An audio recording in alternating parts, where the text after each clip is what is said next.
জয় মা কালী, জয় বাবা শনিদেব, জয় বাবা ভোলেনাথ।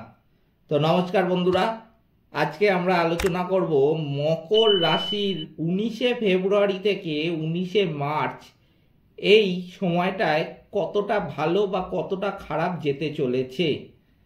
এই রাশি বা লগ্নের জাতক জাতিকাদের তো বিগত বছরগুলিতে তো আমরা দেখেছি শারীরিক, মানসিক, আর্থিক সমস্ত দিক থেকেই সমস্যা লেগেই ছিল। চলুন জেনে নেওয়া যাক এই মাসটা, এই 19শে ফেব্রুয়ারি থেকে 19শে মার্চ পর্যন্ত মাসিক ফলাফলটা এদের কেমন যেতে চলেছে, কতটা ভালো থাকবেন এই রাশি বা লগ্নের জাতক জাতিকারা এই সময়টা, তা সবই কিন্তু বলতে চলেছি আজকের এই ভিডিওটিতে। তাই আপনাদের কাছে অনুরোধ করব ভিডিওটা স্কিপ না করে সম্পূর্ণ দেখার জন্য, এবং ভিডিওটা ভালো লাগলে কিন্তু অবশ্যই লাইক এবং শেয়ার করে চ্যানেলটিকে সাবস্ক্রাইব করে আমাদের পাশে দাঁড়াতে ভুলবেন না, এবং কমেন্ট বক্সে কিন্তু অবশ্যই জানাবেন জয় মা কালী। মা দক্ষিণা কালী কিন্তু আপনাদের সমস্ত বিপদ ও দুঃখের হাত থেকে রক্ষা করবেন। এই মকর রাশি হলো রাশি চক্রের 10ম রাশি। এই রাশির অধিপতি স্বয়ং শনিদেব। কিন্তু মার্চ মাসে শনিদেব রাশি পরিবর্তন করে আপনার তৃতীয় ঘরে অবস্থান করবে 2.5 বছরের জন্য, যার জন্য আপনাদের আত্মবিশ্বাস কিন্তু অনেকটাই বাড়তে দেখা যাবে সেই সময়টা। স্বাস্থ্যের ক্ষেত্রে এই মকর রাশি বা লগ্নের জাতক জাতিকাদের ফেব্রুয়ারির শেষের দিক থেকে মার্চ মাস পর্যন্ত স্বাস্থ্যের দিকে সেরকম কোনো সমস্যা কিন্তু এখানে লক্ষ্য করা যাচ্ছে না। তবে ইমিউনিটি বাড়াতে এই মকর রাশি বা লগ্নের জাতক জাতিকাদের কিন্তু পুষ্টিকর খাদ্য গ্রহণ, যোগব্যায়াম ও পর্যাপ্ত বিশ্রামের একটু প্রয়োজন দেখা দেবে। তাই জন্য আগের থেকে এগুলো যদি করেন আপনারা কিন্তু নিজেরাই নিজেদের ভালো রাখতে পারবেন। তাই আমি বলবো যে সমস্ত মকর রাশি বা লগ্নের জাতক জাতিকাদের ইমিউনিটি পাওয়ারটা অনেক আগের থেকেই কম, তারা কিন্তু এই সময়টা পারলে ডাক্তারের পরামর্শে থাকার চেষ্টা করবেন, এবং পারলে এখন থেকেই ডাক্তারের পরামর্শ নিন, তাহলে কিন্তু নিজেরা নিজেদেরই সুস্থ রাখতে পারবেন। এর সাথে পুষ্টিকর খাদ্য গ্রহণ, যোগব্যায়াম ও পর্যাপ্ত বিশ্রাম কিন্তু প্রয়োজন দেখা দেবে। তাই আগের থেকে এইগুলো কিন্তু পর্যাপ্ত পরিমাণে গ্রহণ করবেন। শিক্ষার ক্ষেত্রেও কিন্তু ভালো ফল দেখা যাবে এই মকর রাশি বা লগ্নের জাতক জাতিকাদের। পড়াশোনায় মন বসতে দেখা যাবে, তবে সেটা কিছু মকর রাশি বা লগ্নের জাতক জাতিকাদের পড়াশোনার ক্ষেত্রে মন যদি না বসে বা মনোযোগটা একটু কম হতে দেখা যায়, তাহলে কিন্তু আমি বলবো যে পড়াশোনার সময় একটুখানি মধু মুখে নিয়ে পড়তে বসতে, তাহলে কিন্তু বিশেষ করে সন্ধে 6টা থেকে রাত্রি 9টা পর্যন্ত, যদি একটুখানি সন্ধে 6টা থেকে রাত্রি 9টা পর্যন্ত সময়টা যদি একটুখানি মুখে মধু নিয়ে পড়তে বসে, তাহলে কিন্তু তাদের মনোযোগ বহু গুণ বৃদ্ধি পাবে। এছাড়া এই মকর রাশি বা লগ্নের জাতক জাতিকাদের কঠোর পরিশ্রম কিন্তু সফলতা এনে দেবে, তার কোনো বিকল্প এখানে দেখা যাচ্ছে না। পড়ার সময় ফোন, ল্যাপটপ বা কম্পিউটার ব্যবহার করা থেকে যতটা পারবেন একটু বিরত থাকবেন, তাহলে কিন্তু পড়াশোনায় মনটা আরো ভালোভাবে বসতে দেখা যাবে। কর্মক্ষেত্রেও কিন্তু এই মকর রাশি বা লগ্নের জাতক জাতিকাদের বিশেষ করে ফেব্রুয়ারি মাসের শেষের দিক থেকে কিন্তু ভালোই কাটতে দেখা যাবে। কর্মযোগ একটা কিন্তু লক্ষ্য করা যাচ্ছে। বহু মকর রাশি বা লগ্নের জাতক জাতিকারা কিন্তু কর্মপ্রাপ্তি হতে দেখা যাবে। যারা বহুদিন ধরে কাজ খুঁজছিলেন কিন্তু কাজ পাচ্ছিলেন না, বিশেষ করে তারা যারা কোনো পরীক্ষা দিয়ে রেখেছিলেন কিন্তু সেটার পরীক্ষাটার ফল প্রকাশ হচ্ছিল না, সেটা সরকারি ক্ষেত্র হতে পারে বা বেসরকারি ক্ষেত্র, বা কাজের একটা কথা চলছিল কিন্তু সেটা হয়ে উঠছিল না, কোনো কাজে সেটা পিছিয়ে যাচ্ছিল, সেটার কিন্তু এই সময় ফল বেরোনোর সম্ভাবনা রয়েছে, এবং আপনাদের কর্মযোগও কিন্তু লক্ষ্য করা যাচ্ছে। এই মকর রাশি বা লগ্নের জাতক জাতিকারা কিন্তু সহকর্মীদের সম্পূর্ণ সহযোগিতা পাবেন এই সময়টাতে। সেটা বিশেষ করে চাকরি ক্ষেত্রে দেখা যাবে, যা অনেক সমস্যার কিন্তু সমাধান করতে সাহায্য করবে। পদোন্নতিরও সম্ভাবনা বহুগুণ লক্ষ্য করা যাচ্ছে। শুধু এখানে চাকরির ক্ষেত্রেই নয়, ব্যবসার ক্ষেত্রেও কিন্তু মকর রাশি বা লগ্নের জাতক জাতিকাদের অনুকূল ফল পেতে দেখা যাবে। ব্যবসা বাড়বে, এবং যদি কেউ এই সময় ব্যবসা নতুন করে শুরু করতে চান, সেটা পার্টনারশিপ ব্যবসা হতে পারে, নর্মাল একা ব্যবসাও শুরু করতে পারেন। সেটা যদি করবেন বলে ভাবছিলেন, শুরু করতে পারছিলেন না, সেটা যদি এই ফেব্রুয়ারি মাসের শেষের দিক করে করেন, আপনি কিন্তু অত্যন্ত ভালো ফল পেয়ে থাকবেন।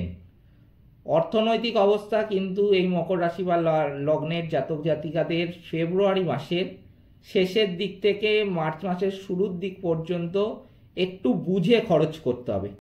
অনপরিহার্য বা খুব একটা দরকার নেই এমন ব্যয় কিন্তু এই সময়টায় যতটা পারবেন একটু এড়িয়ে চলবেন। তবে মার্চ মাসে মঙ্গলের অবস্থান ভালো হওয়ায় আপনারা কিন্তু এক ভালো ফল পেতে শুরু করবেন। তবে মার্চ মাসের শুরুর দিকটা এবং ফেব্রুয়ারি মাসের শেষের দিকটা কিন্তু বুঝে খরচ আপনাদের একটু করতে হবে, নইলে কিন্তু সঞ্চয় অনেক কমে যেতে দেখা যাবে, এবং এমনও হতে পারে যে সঞ্চয়ের পরিমাণ একদম শূন্য হতেও দেখা যেতে পারে এই সময়টা। তাই জন্য আমি আগের থেকে বলে রাখছি যে এই সময়টায় যতটা পারবেন বুঝে খরচ করবেন, যেটা দরকার নয় সেটা কিন্তু একদমই খরচ করতে যাবেন না। সঞ্চয়ের কিন্তু বলে রাখি, সঞ্চয়ের ক্ষেত্রে এই মকর রাশি বা লগ্নের জাতক জাতিকাদের ফেব্রুয়ারিতে যদি দরকার ছাড়া ব্যয় এড়িয়ে যেতে পারেন, তবেই কিন্তু এই ফেব্রুয়ারিটা সঞ্চয়টা হতে দেখা যাবে। তবে মার্চ মাসে আয় ও সঞ্চয় উভয় ঘটবে, খালি প্রথম হপ্তাহটা পারলে একটুখানি যতটা পারবেন ততটা সজাগ থাকবেন। গাফিলতি করে নিজেরা কিন্তু অতিরিক্ত বিলাসিতা দেখিয়ে খরচ করতে যাবেন না, তাহলে কিন্তু সঞ্চয় একদমই শূন্য দেখতে পাবেন, সঞ্চয় একদম হবেই না। বৃহস্পতি দেবের দৃষ্টি থাকার কারণে আপনাদের জীবনে বেশ কিছু পরিবর্তন কিন্তু ঘটতে দেখা যাবে। যেমন কোনো সম্পত্তি ক্রয় করতে পারেন এই সময়, কোনো বড় স্বপ্ন পূরণও হতে পারে, সাহস বুদ্ধিমত্তার বিকাশও ঘটতে দেখা যাবে, যা আপনাদের অনেক কাজে কিন্তু ভালো ফল দেবে। আচ্ছা, বিবাহ জীবনের ক্ষেত্রে বলবো এই মকর রাশি বা লগ্নের জাতক জাতিকাদের এই সময়টায় কিন্তু একটা বিবাহ যোগ লক্ষ্য করা যাচ্ছে। বিশেষ করে যারা বহু দিন ধরে বিয়ের জন্য চেষ্টা করছিলেন, বিবাহ কোনো ছোট ব্যাপারের জন্য সম্পন্ন হয়ে উঠছিল না, কোনো ছোট কাজের জন্য আটকে যাচ্ছিল, হয়ে উঠতে দেখা যাচ্ছিল না, তারা কিন্তু এই সময় বিবাহ বন্ধনে আবদ্ধ হবেন, এবং নতুন করেও কিন্তু বহু মকর রাশি বা লগ্নের জাতক জাতিকাদের সম্বন্ধ আসতেও দেখা যাবে। বিশেষ করে অবিবাহিতরা যারা অনেক দিন ধরে জীবনসঙ্গীকে খুঁজছিলেন, তারা কিন্তু এই সময় জীবনসঙ্গীকে খুঁজেও পেতে পারেন। প্রেম জীবন, যেটা কিন্তু এই মকর রাশি বা লগ্নের জাতক জাতিকাদের বরাবরই একটা খুব গুরুত্বপূর্ণ ব্যাপার হয়ে থাকে, এই প্রেম জীবনেও কিন্তু এই মকর রাশি বা লগ্নের জাতক জাতিকাদের অনুকূল ফল রয়েছে। সঙ্গীর সাথে সম্পর্ক আরও দৃঢ় হতে চলেছে এই সময়টাতে। আপনার পঞ্চম ঘরের অধিপতি শুক্রের অবস্থান ভালো হওয়ায় কিন্তু আপনাদের প্রেমের সঙ্গীর সাথে বন্ডিংটা আরও স্ট্রং হতে দেখা যাবে এই সময়টাতে। পারিবারিক সম্পর্কও কিন্তু বজায় থাকবে এই মকর রাশি বা লগ্নের জাতক জাতিকাদের। তবে কিছু মকর রাশি বা লগ্নের জাতক জাতিকাদের এই সময়টা পারিবারিক ক্ষেত্রে একটু মিশ্র ফল দেখা দিলেও কিন্তু দেখা যেতে পারে। আত্মীয় পরিজনদের সাথে সম্পর্ক ভালো থাকবে। যে কোনো বিষয়ে অধৈর্য হয়ে পড়লে নেতিবাচক কিন্তু একটা প্রভাব সৃষ্টি হতে দেখা যাবে এই মকর রাশি বা লগ্নের জাতক জাতিকাদের। তাই কোনো বিষয় আমি বলবো যে অধৈর্যটা হতে যাবেন না, যতটা পারবেন সেটাকে চেষ্টা করুন, নিশ্চয়ই কোনো না কোনো একটা রাস্তা বেরোবে। অধৈর্য হয়ে বসে পড়বেন না, তাহলে কিন্তু কোনো সমাধান পাবেন না। অধৈর্য হতে যাবেন না কোনো কাজে।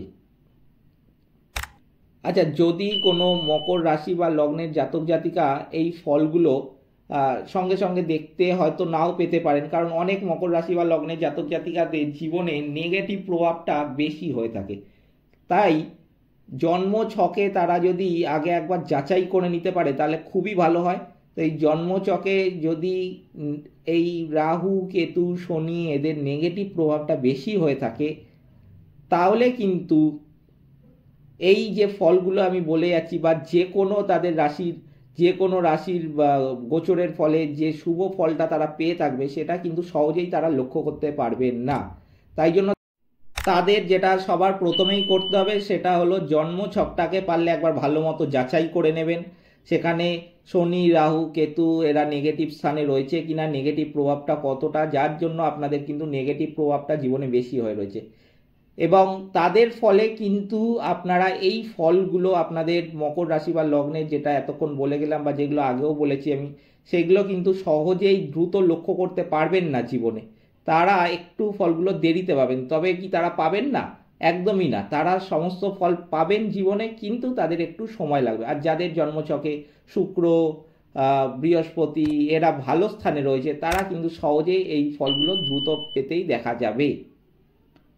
তো যাদের জীবনে নেগেটিভ প্রভাবটা বেশি, তারা যদি এগুলো করেন, আমি কিছু টোটকা বলে রাখছি, তাহলে তাদের কিন্তু নেগেটিভিটিটা জীবন থেকে অনেকটাই কেটে যাবে। প্রথমেই যেটা করা দরকার, এই মকর রাশি বা লগ্নের জাতক জাতিকাদের, এরা খুব অধৈর্য হয়ে পড়তে কিন্তু ছোট ছোট ব্যাপারেই দেখা যায়।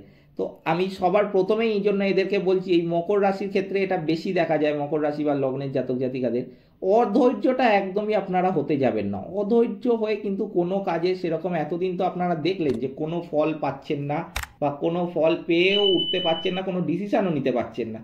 আর যদিও কোনো ডিসিশন নিয়ে থাকেন সেটাও কিন্তু ভুল হয়েছে বলেই আমার ব্যক্তিগত ধারণা। তাই জন্য আমি বলবো যে এবার থেকে এই অধৈর্য হওয়াটা একদমই পারলে ত্যাগ করুন। অধৈর্যটা হতে যাবেন না। অধৈর্য হলে কিন্তু কোনো ডিসিশন নিতে পারবেন না, জীবনে এগোতেই পারবেন না আপনারা। অধৈর্য হওয়া একেবারেই চলবে না এই মকর রাশি বা লগ্নের জাতক জাতিকাদের। দ্বিতীয়ত পয়েন্ট যেটা বলবো, হঠকারিতা বা হুটহাট করে সিদ্ধান্ত কিন্তু এরা এই মকর রাশি বা লগ্নের জাতক জাতিকারা নিয়ে ফেলে। আর সেই নিয়ে ফেলার ফলে যে ডিসিশনটা নেবে সেটা কিন্তু একদম যে ঠিক হয় সেটা কিন্তু একদমই না, বরং বেশিরভাগ ক্ষেত্রেই এটা লক্ষ্য করা যায় যে তারা এই হঠকারী সিদ্ধান্ত যেটা নিয়েছে হঠকারিতার ফলে, সেটা কিন্তু পুরোটাই প্রায় বিফলে যায় এবং তারা কিন্তু একটা বিপদের সম্মুখীন হলেও হতে পারে। তাই জন্য আমি বলবো যে এই হঠকারী সিদ্ধান্তটা নিতেও কিন্তু আপনারা যতটা পারবেন বিরত থাকুন। হুটহাট করে সিদ্ধান্ত নিতে যাবেন না, একটুখানি সেটাকে ভাববেন। বিশেষ করে আমি বলে রাখবো, এই মকর রাশি বা লগ্নের জাতক জাতিকাদের যদি ডিসিশন নিতে না পারেন, সকালবেলা ঘুম থেকে উঠে চাটা খেয়ে পারলে আপনি তখন 10 মিনিট বা 5 মিনিটের মধ্যে যেটা ডিসিশনটা নেওয়ার সেটা নিয়ে ফেলুন। সেটা দেখবেন 100% কিন্তু আপনার সফল হবে, 100%। তাই জন্য সারাদিন ভাবতে যাবেন না। সকালে উঠে, ঘুম থেকে উঠে যদি আপনারা চা খান, তাই চা খেয়ে নেবেন। চা খেয়ে যে ডিসিশনটা নেবেন সেটা কিন্তু সফল হবে এবং তার প্রভাব কিন্তু আপনার জীবনে অত্যন্ত শুভ ফল দেবে। এরপর আমি বলবো, শনিদেব কিন্তু আপনাদের এই মকর রাশি বা লগ্নের জাতক জাতিকাদের হলো রাশির অধিপতি। তাই শনিদেবের পুজো পাঠটা করা কিন্তু আবশ্যিক। শনি বাবার পুজো পাঠটা করবেন। বিশেষ করে শনিবার দিনটা কিন্তু নিরামিষ খাদ্য গ্রহণ করবেন। মোটেও আমিষ খেতে যাবেন না, সেটা ঘরে হোক কি বাইরে। অনেকে আছেন যে ঘরে খাচ্ছি নিরামিষ, বাইরে এসছি, বাইরে কর দিয়ে আমি আমিষ পাবো, বাইরে কর দিয়ে আমি নিরামিষ পাবো, তো আমি বাইরেও আমিষটাই খেয়ে নিলাম। কিন্তু আমি বলবো সেটা একদমই করতে যাবেন না, তাহলে কিন্তু আপনার নেগেটিভিটিটা সেরকম পরিমাণে কাটতে দেখা যাবে না। কারণ আপনি তো সেই শনিবার দিন আমিষটাই খেলেন, তাই না? তাই কোনো লাভের লাভ কিন্তু হয়ে উঠবে না। যেটা দরকার, আপনারা বাইরে গেলেও যতটা পারবেন, যদি পারেন তো একদমই অন্য কিছু একটা খাবার খান, কিন্তু আমিষ কিন্তু একদমই খেতে যাবেন না। গরিব দুস্থ ব্যক্তিদের দান করুন, এর সাথে পশু পাখিকে খাওয়ান। সাধ্য মতো গরিব দুস্থদের দান করবেন এবং পশু পাখিকে খাওয়াবেন। বিশেষ করে কালো কুকুর, কালো কাক, এদেরকে যদি খাওয়ান, শনি বাবা কিন্তু আপনাদের উপর আশীর্বাদ ধন্য হন এবং শনিদেবের আশীর্বাদের ফলে কিন্তু আপনাদের জীবন থেকে বহু নেগেটিভিটি কিন্তু কেটে যায়। তাই শনি বাবাকে তুষ্ট করতে হলে আপনারা কিন্তু অবশ্যই গরিব দুস্থদের সাধ্যমতো দান করুন এবং পশু পাখিকে খাওয়ান, বিশেষ করে কালো কাক, কালো কুকুর। গায়ত্রী মন্ত্রটা পাঠ করতে পারেন, সেটাও কিন্তু অত্যন্ত শুভ ফল দেবে এই মকর রাশি বা লগ্নের জাতক জাতিকাদের। আচ্ছা, এই ছিল আজকের মকর রাশি বা লগ্নের জাতক জাতিকাদের 19শে ফেব্রুয়ারি থেকে 19শে মার্চ পর্যন্ত রাশিফল। টোটকা বা প্রতিকারগুলো যদি আপনারা মেনে চলেন, অনেক নেগেটিভিটির হাতে কিন্তু রক্ষা পাবেন। ভিডিওটা ভালো লাগলে অবশ্যই একটা লাইক, শেয়ার এবং চ্যানেলটিকে সাবস্ক্রাইব করে আমাদের পাশে দাঁড়াতে ভুলবেন না এবং কমেন্ট বক্সে কিন্তু অবশ্যই জানাবেন জয় মা কালী। মা দক্ষিণা কালী আপনাদের সমস্ত বিপদ ও দুঃখের হাত থেকে কিন্তু রক্ষা করবেন। সকলে ভালো থাকবেন, সুস্থ থাকবেন, নমস্কার।